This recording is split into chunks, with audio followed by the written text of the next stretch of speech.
Have you ever been in a meeting, listening to someone speak, and found yourself leaning forward in your chair? You weren't just hearing their words, you were feeling their conviction. Their ideas seemed clearer, their presence felt larger, and when they finished, the room was different. A decision was made, a path was chosen, momentum was created. Now, remember a different moment. A time you spoke up, but your idea was met with polite nods, and then the conversation moved on. Your words, which felt so powerful in your head, seemed to evaporate into the air. No impact, no change. What was the difference? It wasn't the idea itself. It wasn't intelligence or even expertise. The difference was the leadership voice. It's a quality that commands attention not through authority, but through influence.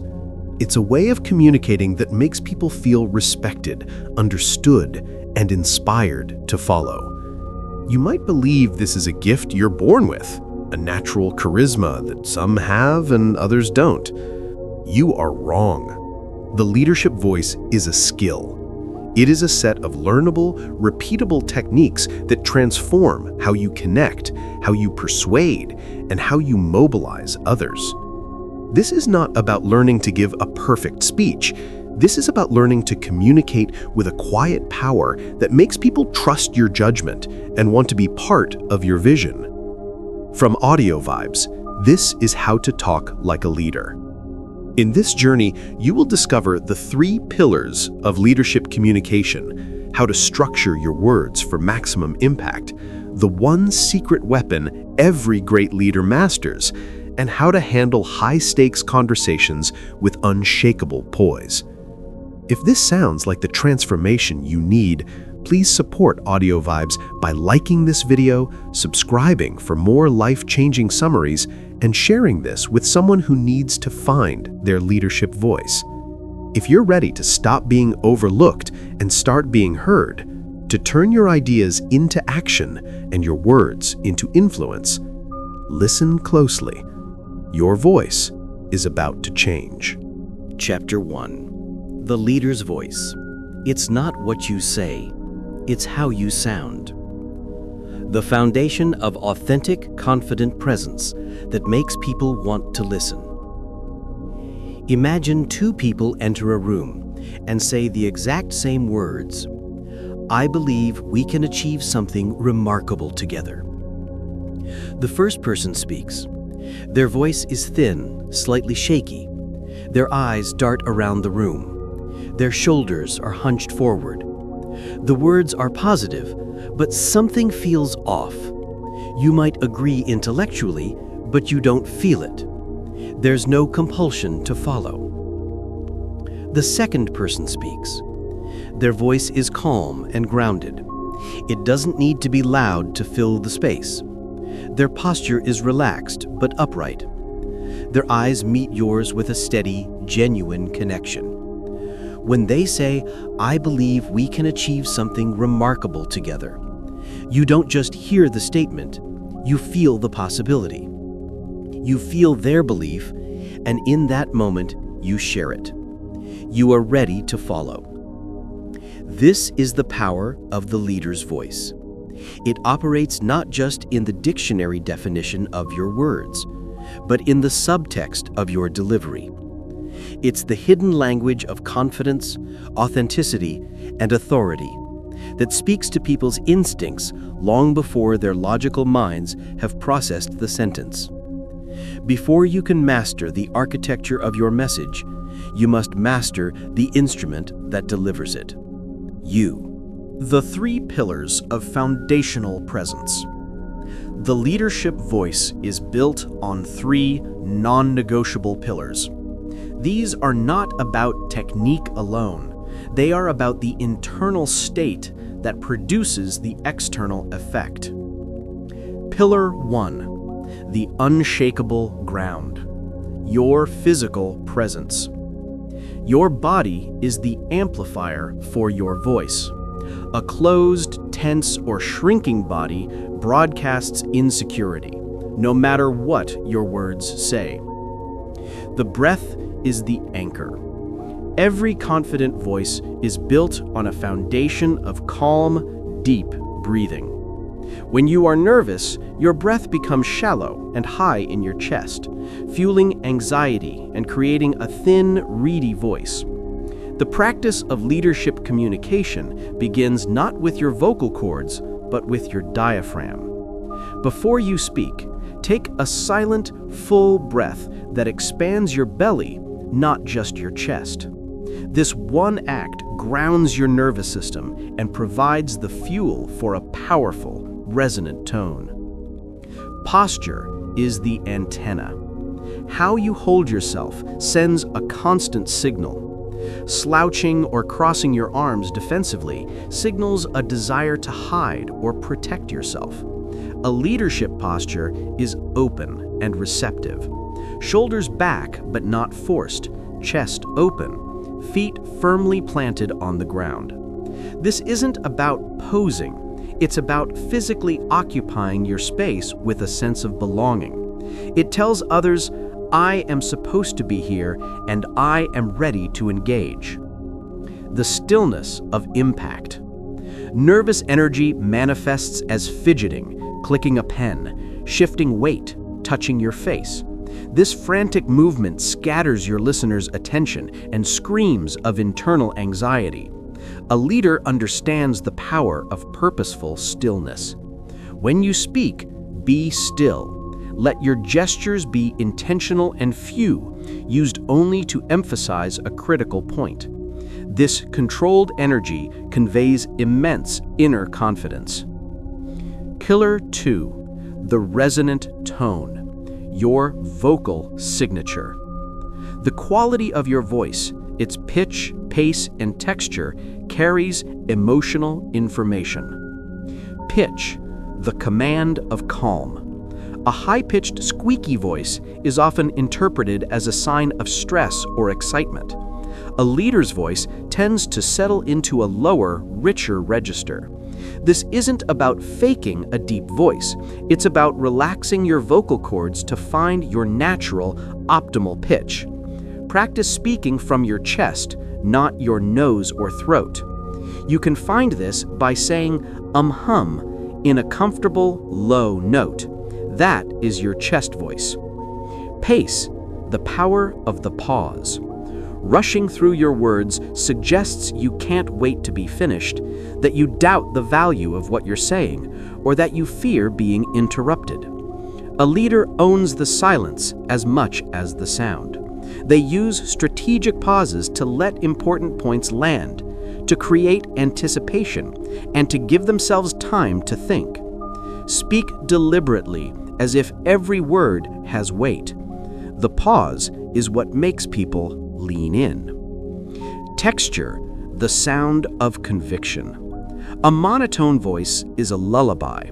A voice that has variety and modulation is a symphony. Let your passion and conviction be heard in the texture of your voice.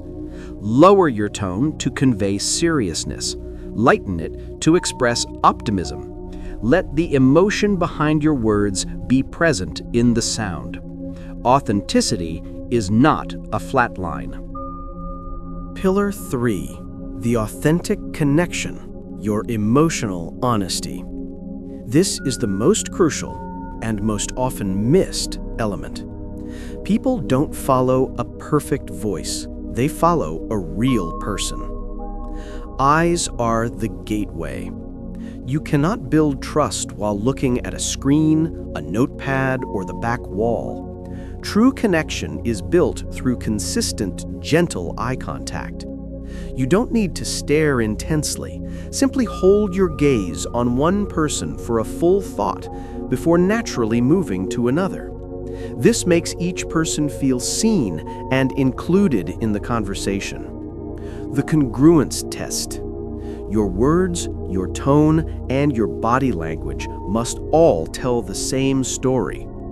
If you say, "I'm excited about this project," with a flat tone and slumped shoulders, the listener's subconscious will believe the nonverbal message every time. This incongruence is what we call the ick, that gut feeling that something isn't right. A leader's power comes from absolute congruence. When you speak with passion, let it show in your face and your posture. This alignment is what makes you believable. The story of David, from invisible to influential. David was a brilliant data analyst. His insights were sharp. His reports were flawless. But in meetings, he was a ghost. He would present his findings in a rapid-fire mumble, eyes glued to his slides. His bosses appreciated his work, but they never saw him as leadership material. His ideas were often credited to others, who repeated them with more confidence. Frustrated, David decided to work on his foundation. He didn't learn new words, he learned a new way of being with his words. He started with his breath. Before speaking, he would take one deep, silent breath. He practiced sitting with an open posture, even when he wasn't speaking. He recorded himself and was shocked by his high, rushed pitch. He began consciously slowing down and lowering his tone. The change wasn't overnight, but a few months later, in a critical strategy meeting, a senior executive challenged his data. The old David would have flinched, mumbled a defense, and retreated. The new David took a breath. He sat up straight. He met the executive's gaze and said in a calm, steady voice, "That's a fair question. Let me walk you through the methodology." He spoke slowly, pausing after key points. He used the exact same data and the same words he always had, but this time the room listened. The executive nodded, his skepticism replaced with respect. After the meeting, David's manager pulled him aside. "I don't know what's different, David, but you were incredible in there. That was true leadership." The data hadn't changed. The man delivering it had. Your first step towards a leadership voice. Your mission after this chapter is not to transform your entire communication style. It is to become a student of your own presence. For the next week, I want you to focus on just one thing: your pre-speech breath. Before you speak in any situation, a meeting, a phone call, even ordering coffee, take one conscious, deep breath that fills your belly. That's it. This single, simple act will ground you, center you, and set the stage for everything else. It is the foundation upon which you will build your leadership voice. In the next chapter, we will move from the foundation to the framework. We will explore the architecture of influence, how to structure your words with power and clarity to ensure your message isn't just heard, but understood and remembered. But for now, breathe and know that the most powerful tool you possess is already within you. You just need to learn how to use it. Chapter 2. The Architecture of Influence. Structuring your words with power. How to organize your thoughts into compelling, persuasive messages that drive action. If Chapter 1 was about tuning your instrument, this chapter is about composing the symphony. You can have the most beautiful, resonant voice in the world, but if your thoughts are scattered, your messages rambling, and your points disconnected, you will never persuade anyone to follow you.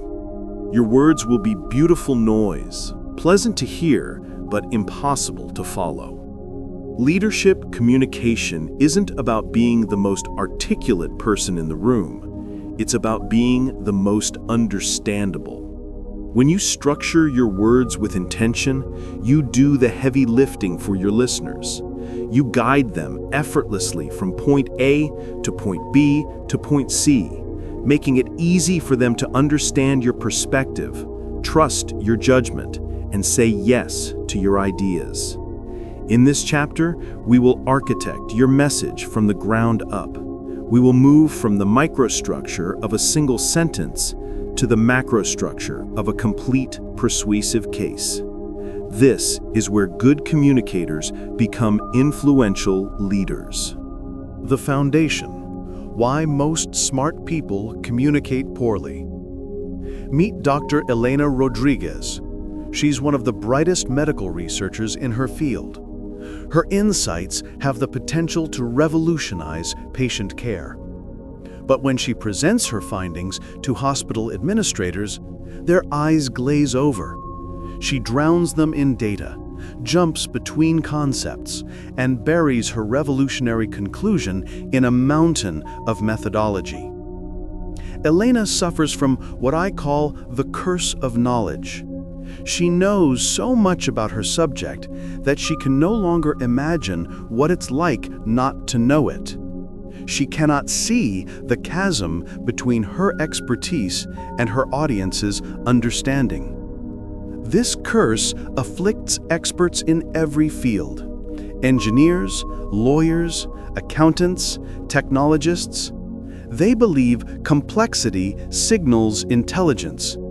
But true leadership intelligence is revealed through clarity. The architecture of influence begins with a fundamental mindset shift. Your job is not to impress.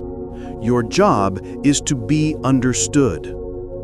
The 3 laws of leadership communication. Before we build our frameworks, you must internalize these 3 non-negotiable laws. The law of cognitive ease. The human brain is lazy. It prefers information that is easy to process. The more mental energy required to understand you, the less likely people are to agree with you. The law of narrative gravity. Facts tell, but stories sell. Our brains are wired to remember information packaged in story structures. Data wrapped in narrative is up to 22 times more memorable. The law of persuasive sequencing. The order in which you present information dramatically impacts its persuasive power. The same facts, in a different sequence, can lead to opposite conclusions. Now, let's build your architectural toolkit. Tool 1, the persuasive pyramid, building from the foundation up. Most people communicate like they're shaking a box of puzzle pieces onto a table and expecting others to assemble the picture. Leaders present the completed picture on the box first, then show how the pieces fit together. The persuasive pyramid has 3 levels. Level 1, the peak, the answer first. This is your main message, your conclusion, your ask. It must be a single, crystal clear sentence. Most people bury this at the end. Leaders lead with it. Example, instead of, based on our analysis of Q3 sales data, considering market conditions and competitor activity, I think we might want to consider, you say, we need to reallocate 40% of our marketing budget from social media to podcast advertising. Level 2, the pillars, the supporting arguments. These are your 3 to 5 key reasons that support your peak.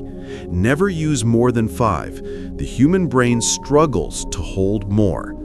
Each pillar should be a self-contained argument. Pillar 1. Podcast advertising reaches our target demographic more efficiently. Pillar 2, the engagement metrics show a 300% higher conversion rate. Pillar 3, our competitors are dominating this space and we're being left behind. This pyramid structure respects the law of cognitive ease. You give the busy executive what they need most first, the conclusion. Then you provide the supporting logic for those who need it or want it. Tool 2. The narrative arc, the secret weapon of memorable communication. Facts are water. Stories are vessels that carry water across the desert without letting it evaporate. You don't need to be a novelist to use story structure. You just need to understand the 3-act framework that has captivated humans for millennia. Act 1. The challenge. The what is.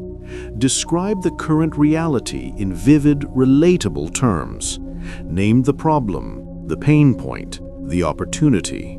Use a mini-story or a compelling data point to make it real. For example, last quarter, Sarah, one of our best account managers, spent 40 hours customizing a proposal for a major client. She used our standard template but had to manually adjust every section. The client loved the proposal, but Sarah was so burned out from the process, she almost missed the deadline for 2 other key accounts. This isn't a one-time issue.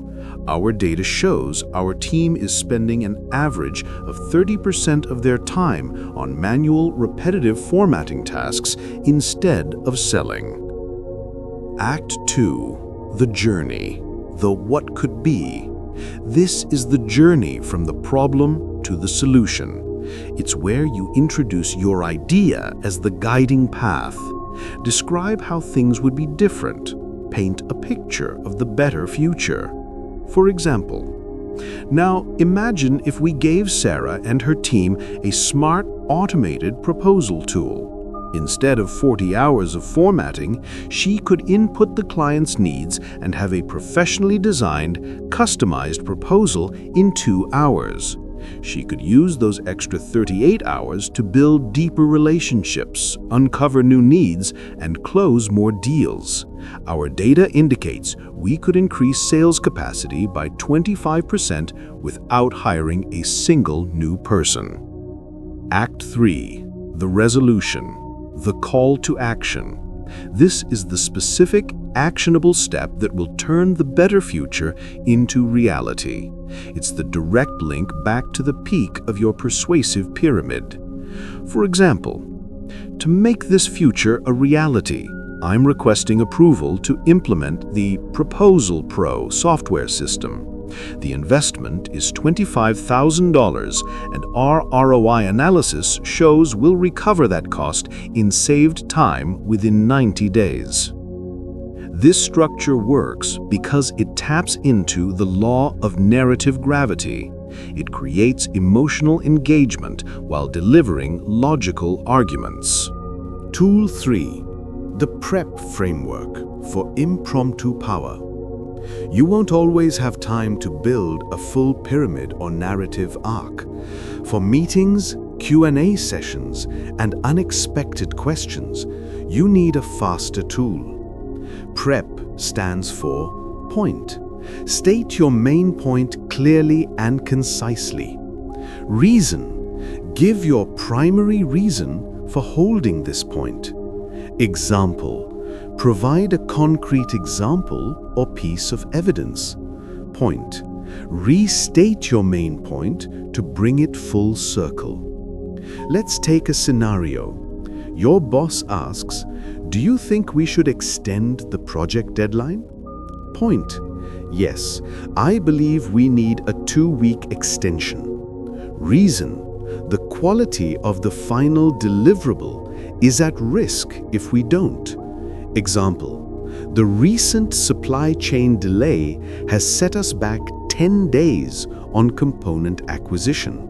If we try to rush the testing phase to meet the original deadline, we could miss the critical bug that cost us the Johnson account last year.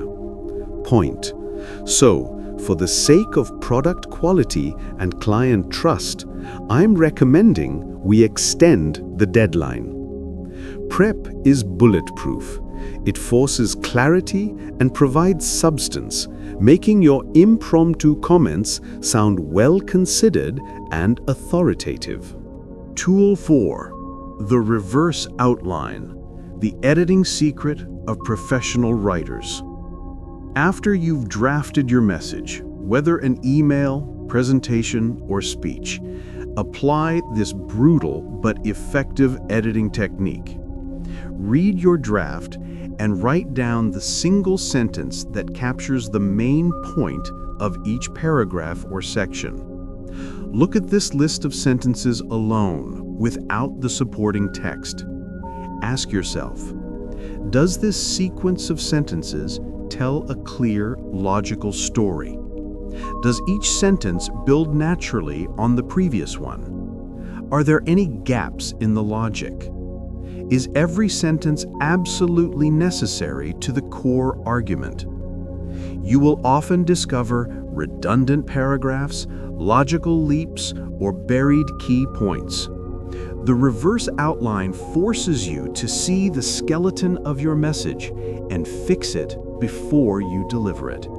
The transformation of Ben, from rambling to resonant. Ben was a software architect whose designs were brilliant, but whose explanations were impenetrable. In design review meetings, he would dive straight into technical minutiae, losing his product manager and CEO within minutes. His projects kept getting sent back for clarification, causing costly delays. He implemented the architecture of influence. For his next major project proposal, he built a persuasive pyramid. Peak.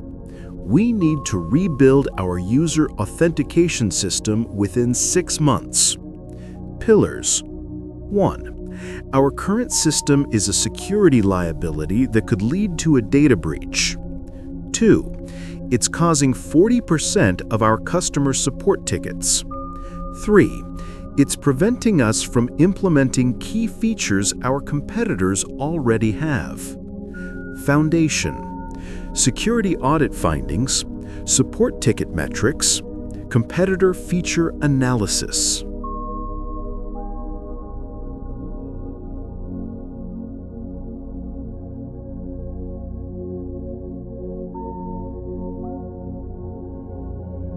The result? The CEO approved the project in 10 minutes, the fastest technical approval in the company's history. The product manager later told Ben, "That was the first time I truly understood both the problem and the solution. You made it impossible to say no." Ben's technical knowledge hadn't changed. His ability to structure that knowledge had transformed completely. Your architectural blueprint for tomorrow. Your mission is to stop communicating and start architecting. For your next important email, before you write, answer this question. What is the single most important thing I want the reader to know, think, or do after reading this? That is your peak. Put it in the first sentence. For your next meeting contribution, use the PrEP framework. Practice it mentally before you speak. Point, reason, example, point. For your next presentation, build a persuasive pyramid on a single piece of paper before you create a single slide. This week, I want you to become a student of structure.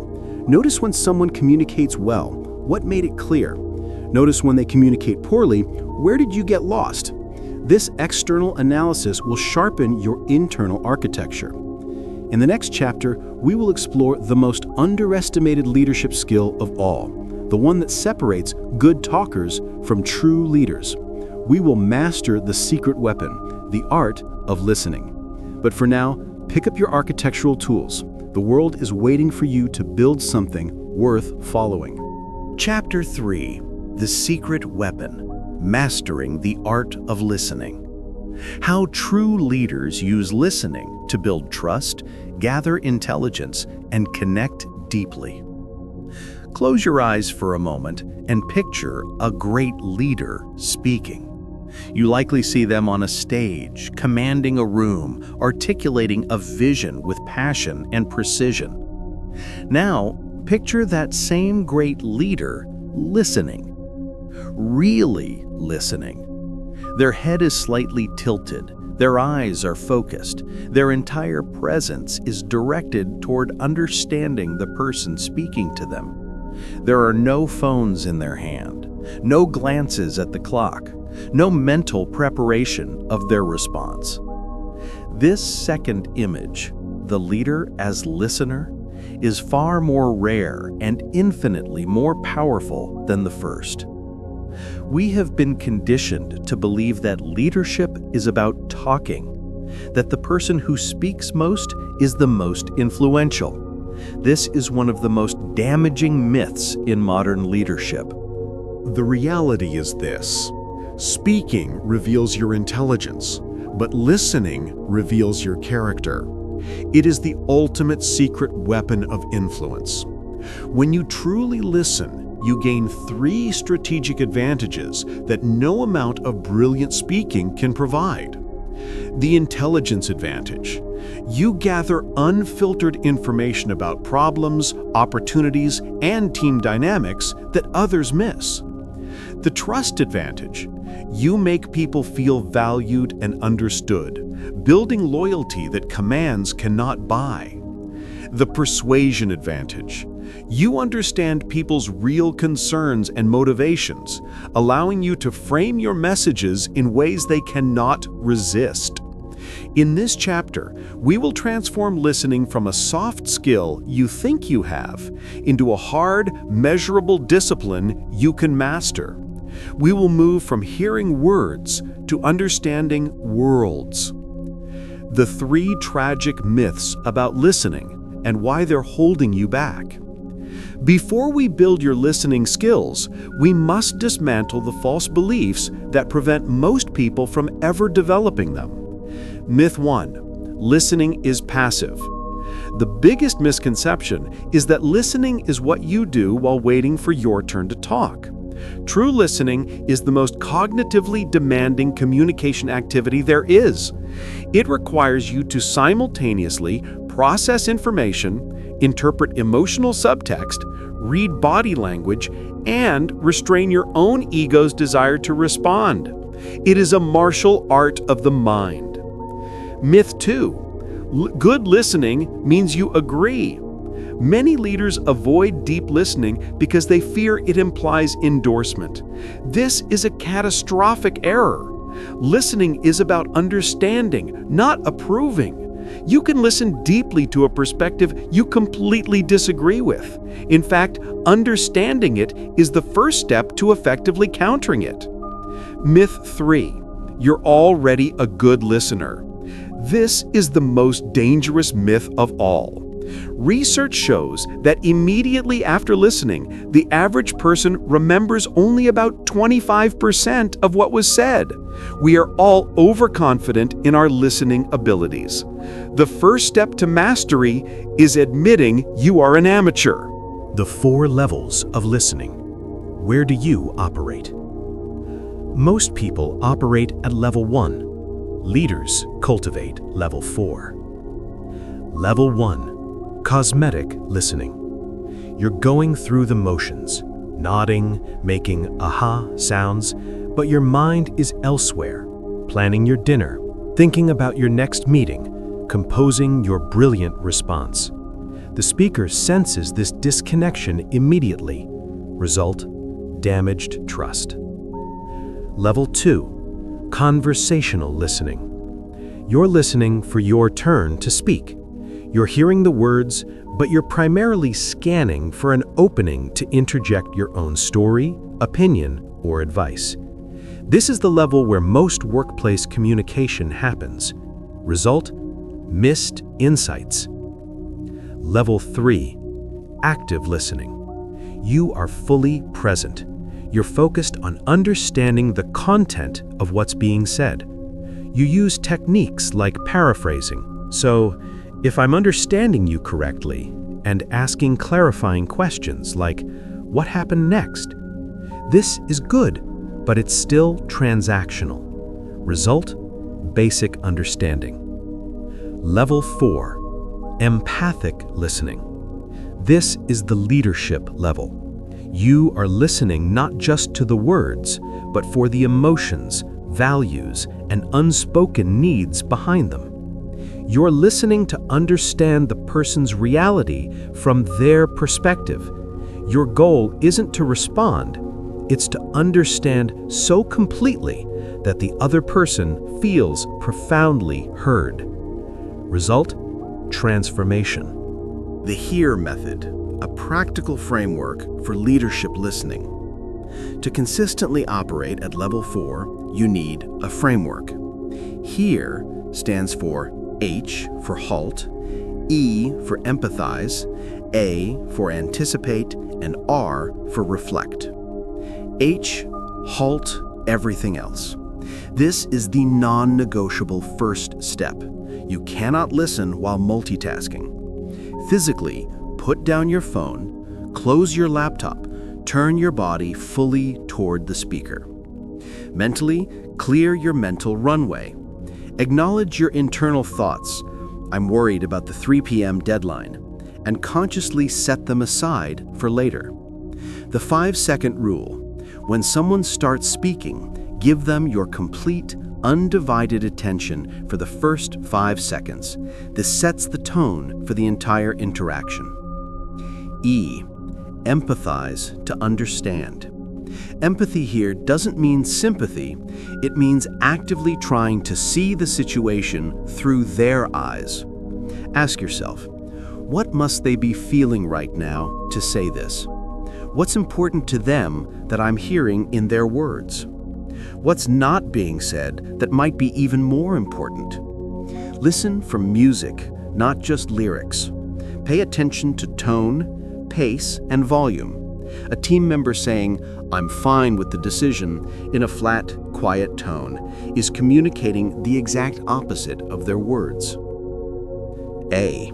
Anticipate the core. Don't just listen to the story, listen for the core message, the fundamental need or concern driving the communication. The one-sentence summary test. As you listen, try to mentally summarize their entire message into one crisp sentence.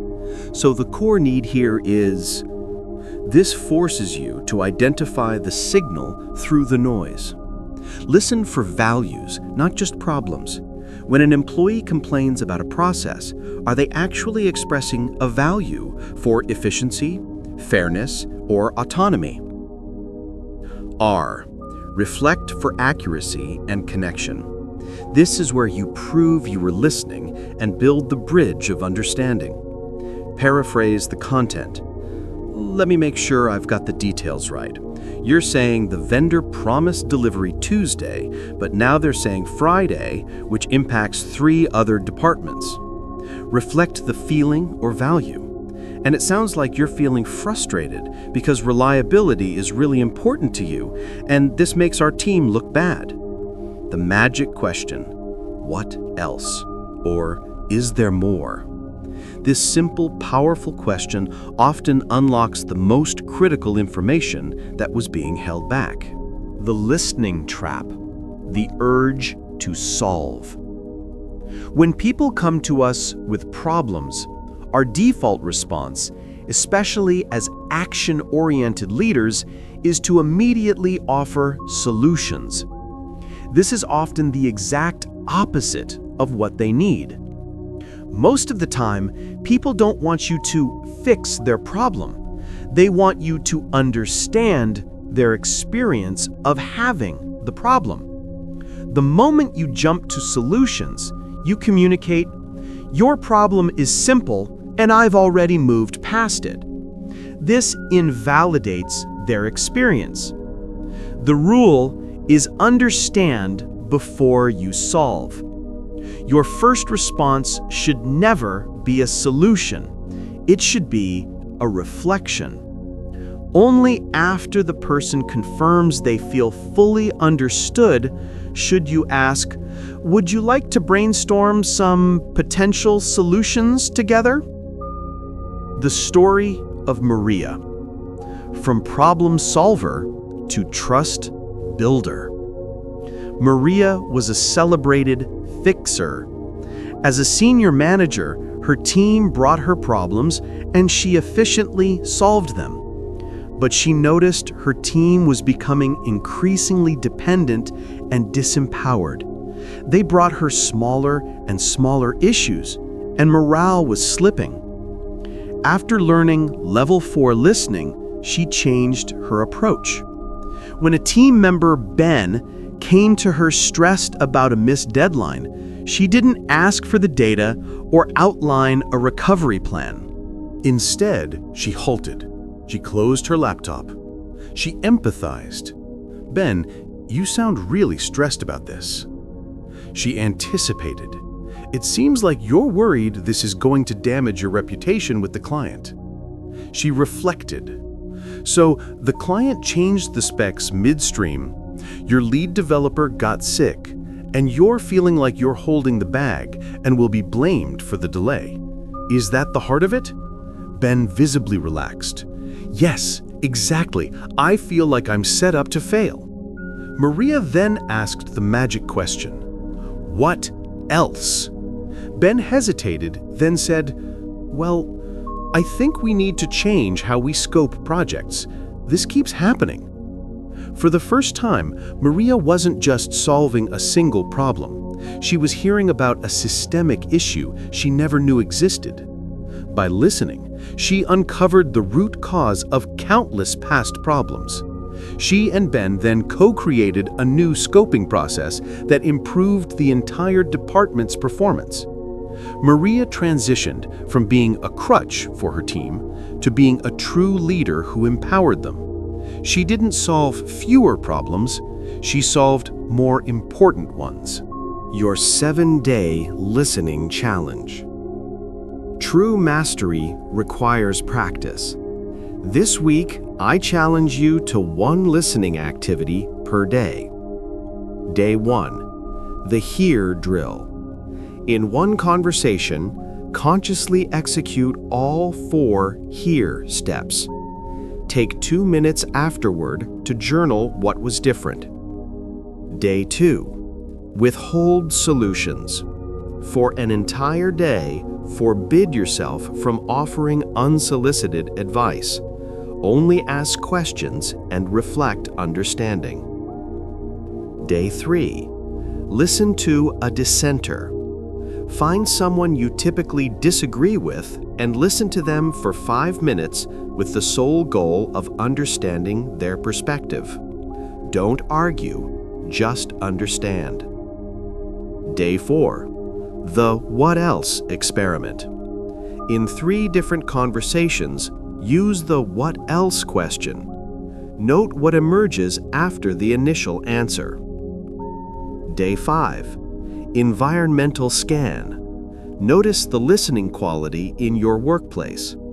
Who listens at level 1? Who reaches level 3 or 4? What's the impact?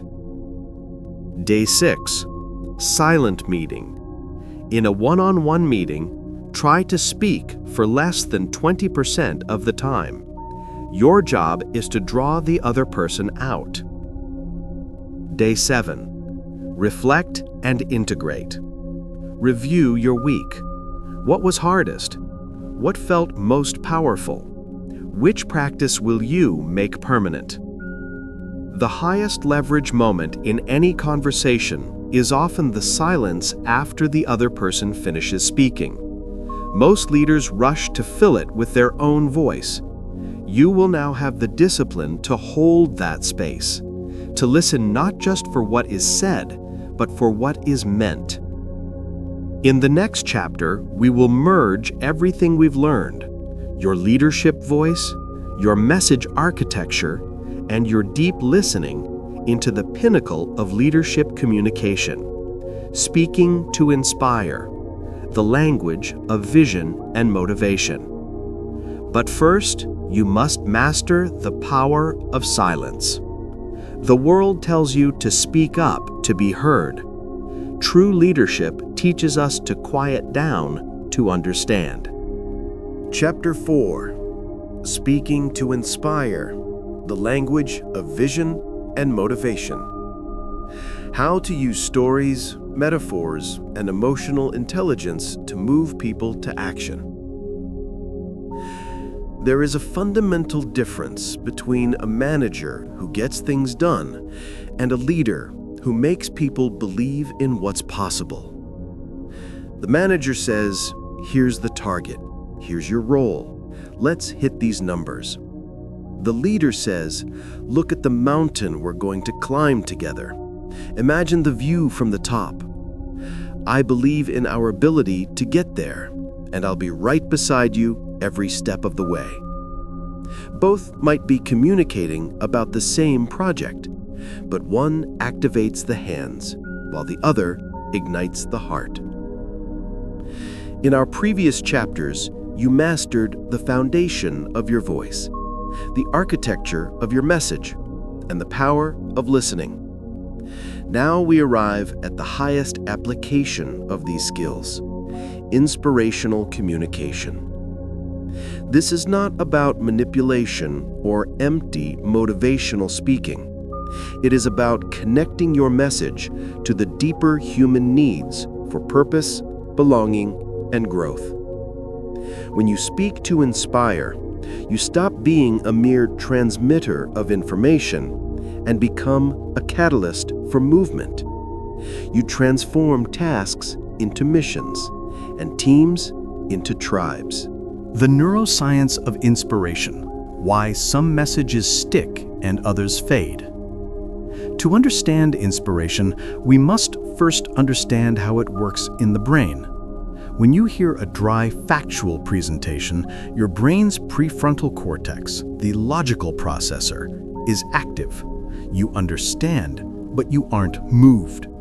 When you hear a message that inspires you, 3 key things happen neurologically. 1. The mirror neuron system activates. Your brain literally mirrors the emotions and intentions of the speaker. If they speak with genuine passion, you feel that passion. 2. Dopamine is released. A compelling vision of the future triggers the brain's reward chemical, making the goal feel desirable and achievable. 3. Oxytocin levels increase. Stories of trust, empathy, and human connection boost this bonding chemical, fostering loyalty and collaboration. Inspirational communication, therefore, is biological. You are not just choosing the right words, you are orchestrating a neurochemical symphony. The 4 pillars of inspirational communication. To consistently create this effect, build your messages on these 4 pillars. Pillar 1. Radical authenticity, the foundation of trust. You cannot inspire anyone unless they believe you, and they will only believe you if they sense you believe it yourself. Embrace vulnerability. Share your own struggles and what you learned from them. A leader who says, "I failed at this too, and here's how it made me better," is infinitely more credible than one who only shares successes. Align your words with your actions. Your team has a built-in BS detector. If you speak about work-life balance but email them at midnight, your words become noise. Inspiration requires absolute congruence. Speak from conviction, not from a script. Feel what you are saying. If you don't feel the importance of the message, no one else will. Pillar 2. Emotional resonance, the bridge of connection. Logic makes people think. Emotion makes people act. Your job is to build a bridge from your logic to their emotion. Name the feeling. Connect your message to universal human emotions. Instead of, "We need to improve customer satisfaction scores," try, "We have an opportunity to relieve our customers' frustration and give them back the one thing they value most, their time and peace of mind." Use feel language. Incorporate emotional vocabulary. "I feel passionate about this because," or "I know this change can feel unsettling at first." Appeal to higher values. Connect the task to values like justice, integrity, mastery, or community. This isn't just about saving money. It's about being responsible stewards of our company's future. Pillar 3. Vivid storytelling, the vehicle from memory. Facts are forgotten. Stories are internalized. A well-told story is a mental simulation that allows your team to experience the future before it happens. The STAR framework for leadership stories. Situation. Set the scene briefly. Last year, when we faced our biggest client crisis, tension. Describe the challenge or conflict. We were on the verge of losing everything. The team was exhausted and morale was at an all-time low. Action. Explain what they did. But then, we made a choice. We decided to be brutally honest with the client and throw all our resources into a completely new solution. Resolution. Reveal the positive outcome and the lesson. Not only did we save the account, but that client became our biggest advocate. It taught me that our greatest strength isn't perfection, it's our resilience. Use metaphors and analogies. Complex ideas become simple and sticky with the right analogy. Our new software platform shouldn't feel like a cage. It should feel like a powerful set of wings for our sales team. Pillar 4. Future-back thinking, the art of vision casting. Inspiring leaders paint a picture of a future so compelling that it pulls people forward. Describe the promised land. Don't just state a goal, describe what achieving it will look, feel, and sound like. Imagine walking through our factory a year from now and hearing the hum of our new sustainable energy system. Imagine the pride in telling your families that we are now a zero-waste company. Make it sensory. Engage all 5 senses. What will people see? What will they hear people saying? What will success smell or feel like? Connect the dots. Explicitly show how each person's role contributes to that future. Sarah, your work on the logistics algorithm is the key that will unlock this efficiency. Mark, your client relationships will help us spread this new standard across the industry. The Leader's Rhetorical Toolkit. 3 advanced patterns. Beyond the pillars, master these specific language patterns. The power of 3s. The human brain loves patterns of 3. This plan is faster, smarter, and more resilient. We need your courage, your creativity, and your commitment. Contrast and comparison. Frame your vision against the alternative. We can continue with business as usual and slowly become irrelevant, or we can dare to innovate and define the next chapter of this industry. Inclusive language. Use we, us, and our to foster collective ownership. Shift from "I need you to do this" to "This is the mountain we will climb together." The story of Anya. From manager to muse. Anya led a customer support team that was chronically overwhelmed.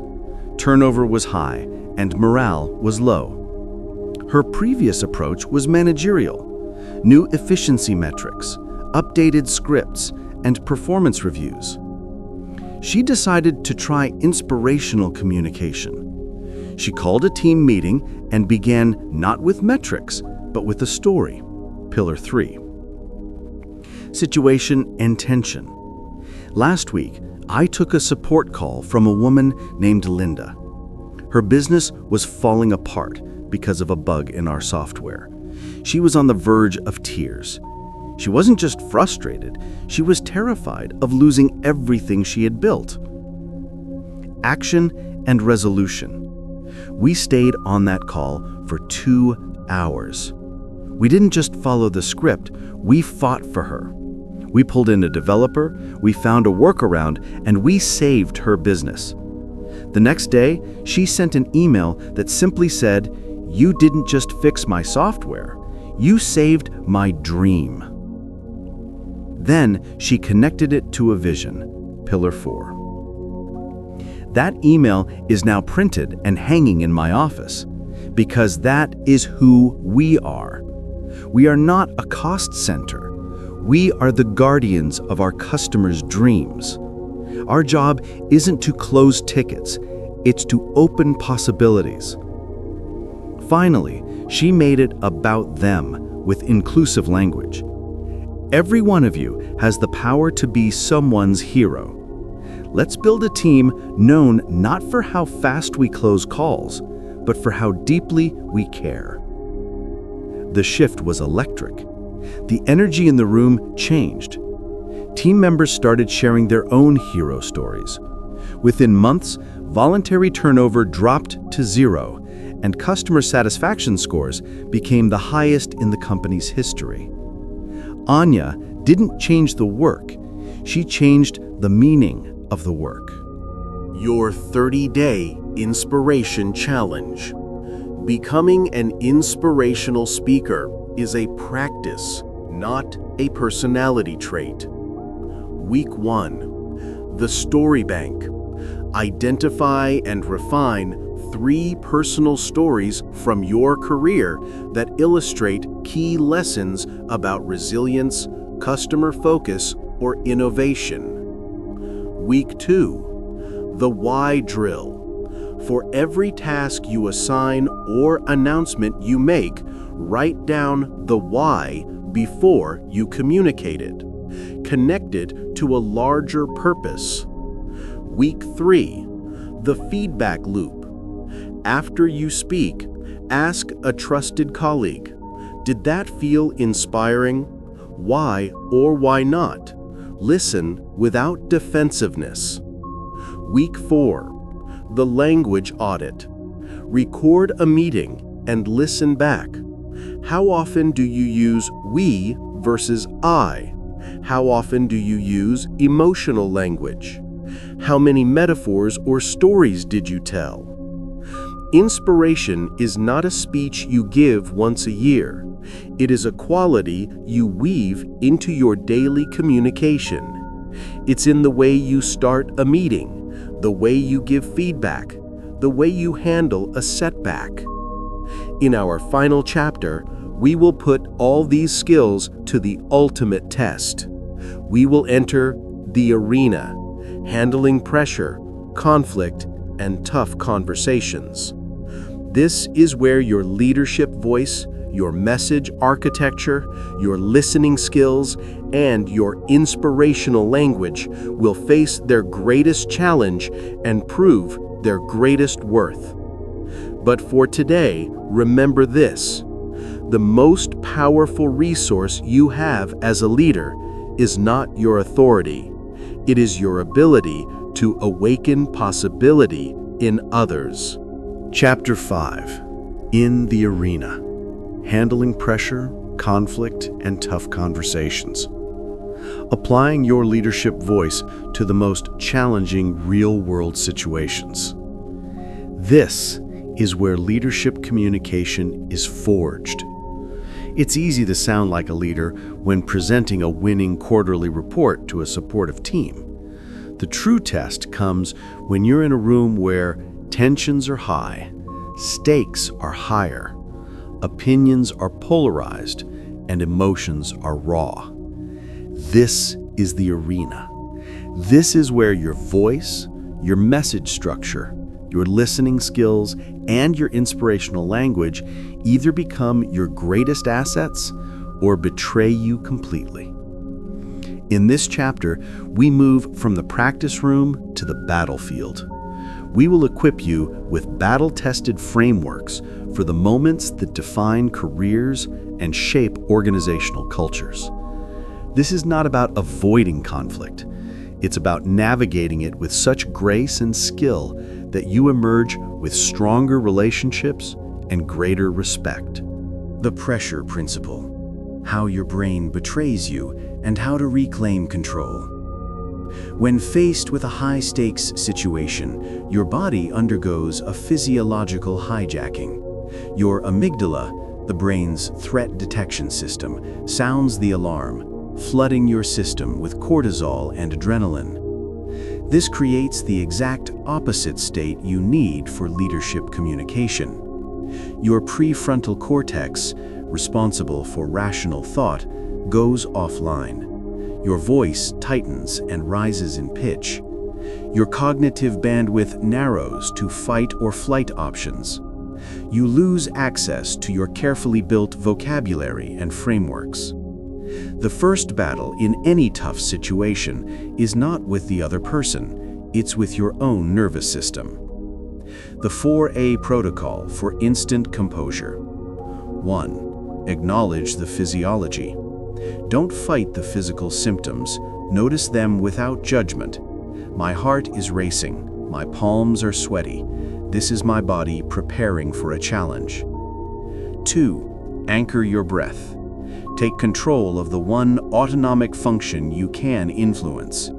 Inhale slowly for 4 counts, hold for 4, exhale for 6. This single act tells your nervous system, I am safe enough to think. 3. Adjust your posture. Consciously release tension in your shoulders, unclench your jaw, and plant your feet firmly on the floor. Your body's posture directly influences your mental state. 4. Activate your purpose. Ask yourself, what is the most important outcome here? This shifts your focus from fear to purpose. This 60-second ritual creates the physiological foundation for everything that follows. Framework 1. The high-stakes conversation map. For planned difficult conversations, performance reviews, delivering bad news, negotiating conflicts, use this structured approach. Phase 1. Preparation, the 24-hour rule. Never enter a tough conversation unprepared.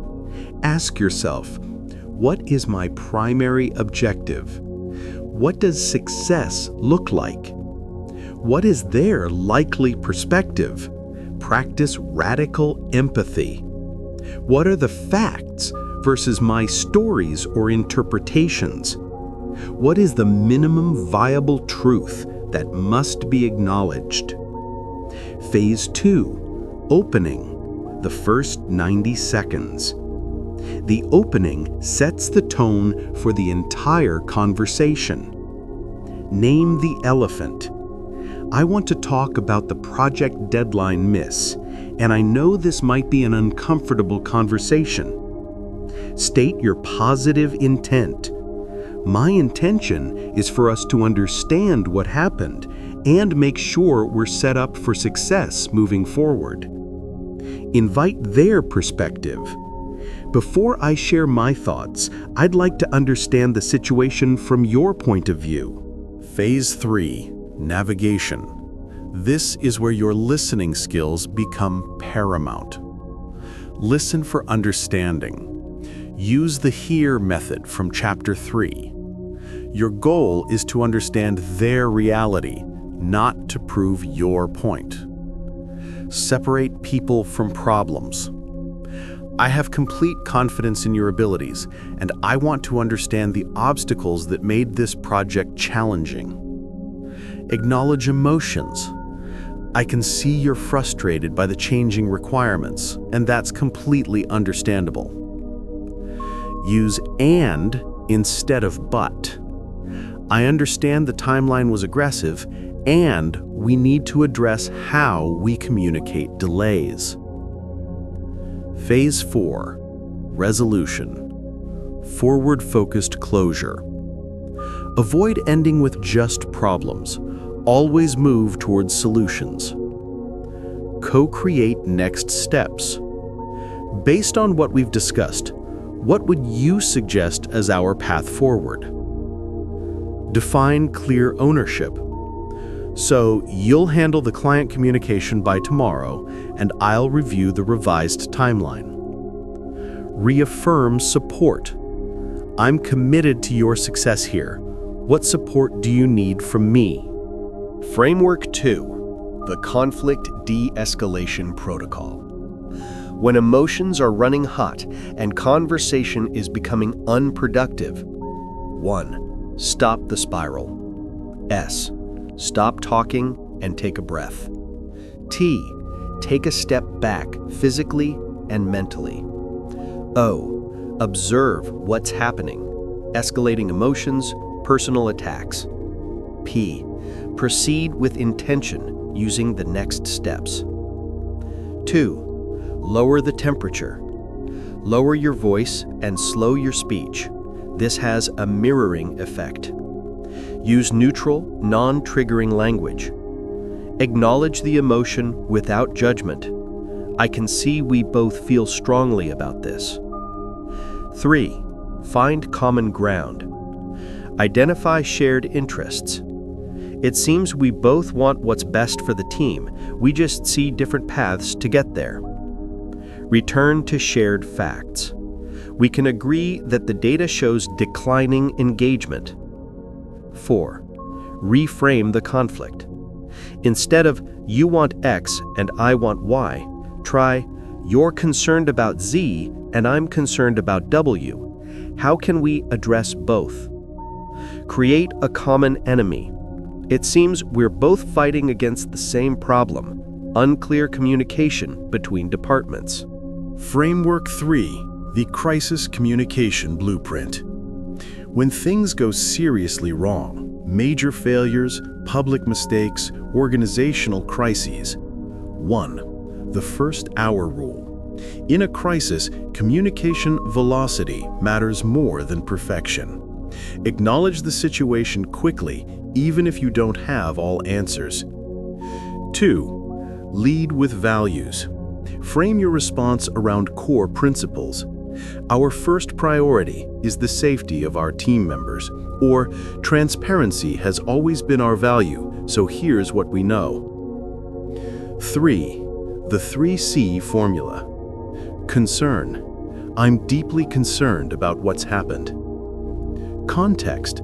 Here's what we know so far and what we're still determining. Commitment. Here's what we're doing about it and when we'll update you next. 4. Radical transparency. Admit what you don't know. We don't yet have answers to your questions, but we're working to get them. 5. Over-communicate. In uncertainty, people imagine the worst. Regular updates, even to say no new updates, prevent speculation from filling the vacuum. The Crucible, a leadership case study. James was a division head facing his toughest moment. A failed product launch had cost the company millions. Morale was shattered. His team was pointing fingers. The board was demanding answers. He had a choice: play defense and assign blame, or lead. He called an all-hands meeting. The room was tense. He began with the pressure principle, grounding himself before speaking. He opened with radical transparency, Framework 3. I know you're all aware of the product launch results. They were unacceptable. As the leader of this division, the responsibility is mine. I'm not here to assign blame. I'm here to lead us through this. He used the 3C formula. Concern. I'm deeply concerned about what this means for our team and our customers. Context. Our post-mortem analysis shows 3 key factors contributed to this: unclear market signals, internal communication gaps, and testing shortcuts we never should have taken. Commitment. Here's my commitment. We will rebuild, but we will do it right. We're implementing new validation protocols starting today. Then he pivoted to inspiration, Chapter 4. This isn't the end of our story. This is the difficult middle chapter. The companies that become legendary aren't the ones that never fail, they're the ones who learn how to rise after falling. We have that opportunity right now. He ended with forward focus. Tomorrow, we begin the work of earning back trust with our customers, with the board, and with each other. The response was transformative. The defensive energy evaporated. Team members began offering solutions rather than excuses. Within 6 months, his division had not only recovered, but had developed a new, more rigorous innovation process that became a company standard. James didn't avoid the crisis. He transformed it into a leadership moment. Your Arena Readiness Plan. True readiness isn't about having the perfect response memorized. It's about having frameworks so deeply internalized that you can access them under pressure. 1. Pressure-proof your practice. Identify your upcoming arena moments.